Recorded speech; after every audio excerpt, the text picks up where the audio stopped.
নাবালিকাকে যৌন নির্যাতন এবং খুনে চাঞ্চল্যকর তথ্য পেয়েছেন পুলিশ আধিকারিকরা। গ্রেপ্তার হওয়া ৩ জন অভিযুক্তকে ইতিমধ্যে জেরায় বেশ কিছু তথ্য পাওয়া গেছে। কথা বলবো আমাদের প্রতিনিধি পার্থপ্রতিম ঘোষ আমাদের সঙ্গে রয়েছে। পার্থপ্রতিম, এই ৩ জন গোটা অপরাধটা কিভাবে ঘটানো হয়েছিল তারা স্বীকার করেছে, কি বলছে তারা?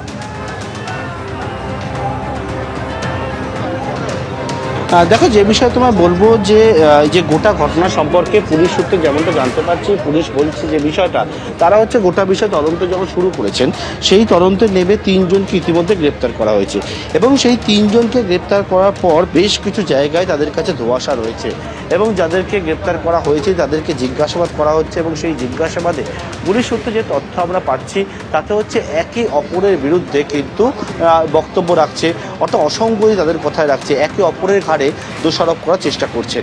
পাশাপাশি হচ্ছে সেই ক্ষেত্রে হচ্ছে গতকাল রাত্রেবেলা যে ৩ জনকে গ্রেপ্তার করা হয়েছে, প্রভাস মণ্ডল, পাশাপাশি হচ্ছে আনন্দ সর্দার এবং দিবাকর সর্দার, এই ৩ জনকে হচ্ছে পুলিশ কিন্তু মুখোমুখি বসিয়ে জিজ্ঞাসাবাদ করে।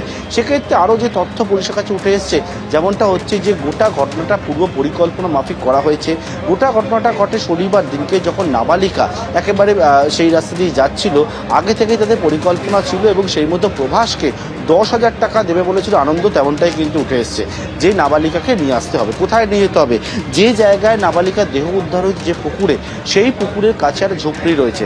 সেই ঝুপড়ির মধ্যে যেমনটা জানা যাচ্ছে, যখন নাবালিকাকে নিয়ে প্রভাস পৌঁছায় কিছু বুঝিয়ে, এবং এর পরবর্তীকালে হচ্ছে সেই জায়গায় আগে থেকে আনন্দ এবং দিবাকর, যে আনন্দকে এখনও পর্যন্ত মূল অভিযুক্ত বলে মনে করছে তদন্তকারীরা, তারা বসে সেখানে নেশা করছিল।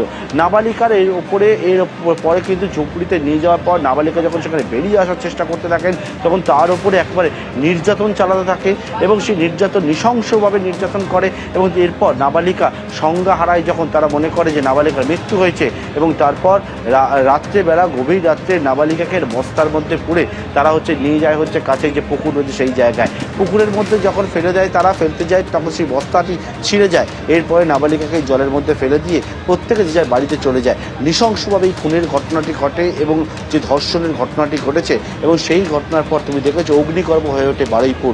সেই বারুইপুরে আজকে মুখ্যমন্ত্রী শুভেন্দু অধিকারী তিনি এসছেন। এর আগে মুখ্যমন্ত্রী তিনি পরিবারের সঙ্গে কথা বলেছেন। পরিবারের সদস্যদের সঙ্গে আজকে মুখ্যমন্ত্রী শুভেন্দু অধিকারী তিনি কথা বলবেন।